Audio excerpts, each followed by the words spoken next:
Richard Speck was born in Kirkwood, Illinois in 1941. Shortly after his birth, his family moved to Monmouth, Illinois.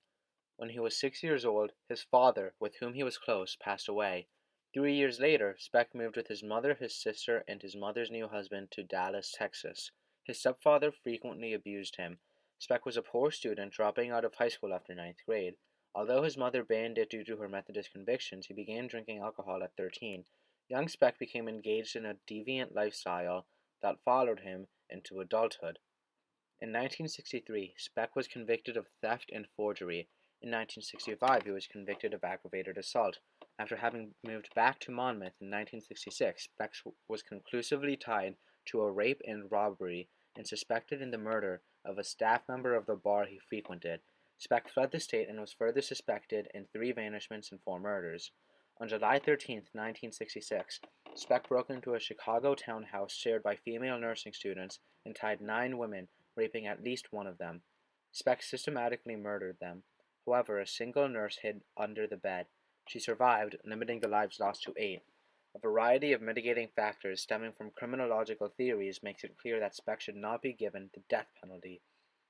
The arousal theory puts forward the notion that a variety of factors related to brain structure, chemistry, and development entice an individual to engage in stimulating behavior. A specific factor that contributed to the pursuit of stimulation is an autonomic nervous system. An individual will respond aggressively to minor provocations. Considering that Speck lived in proximity to his victims and that Speck supposedly murdered the staff member of the bar he frequented, inhibitions in brain structure, chemistry, and development likely contributed to Speck's behavior. Walter Miller's identification of focal concerns that dominate life in the lower class is applicable to Speck.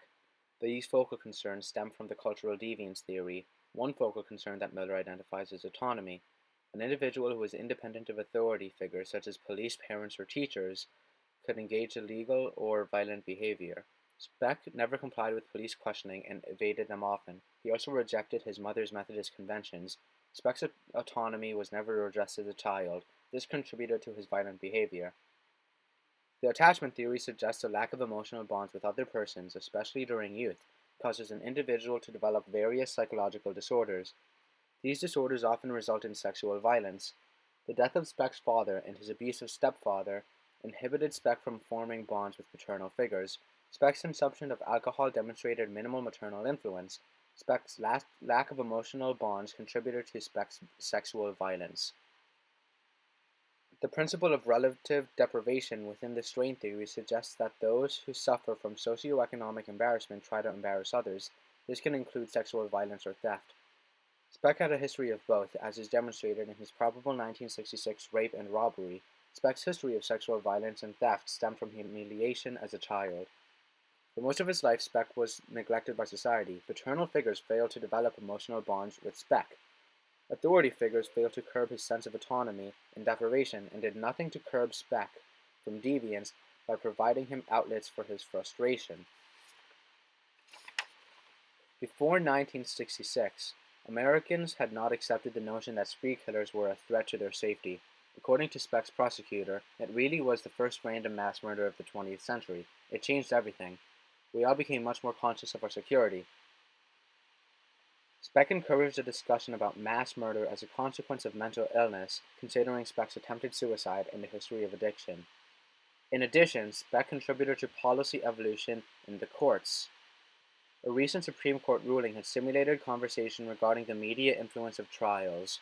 The publicity that Speck's trial attracted was considered by the Illinois Supreme Court when it allowed courts significant authority to limit coverage of courtroom proceedings.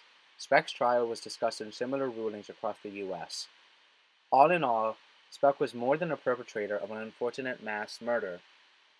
He was a victim of societal neglect, and many elements of his childhood and adolescence failed to curb Speck from a dangerous lifestyle. My name is Fabian Gonzalez, and thank you for listening.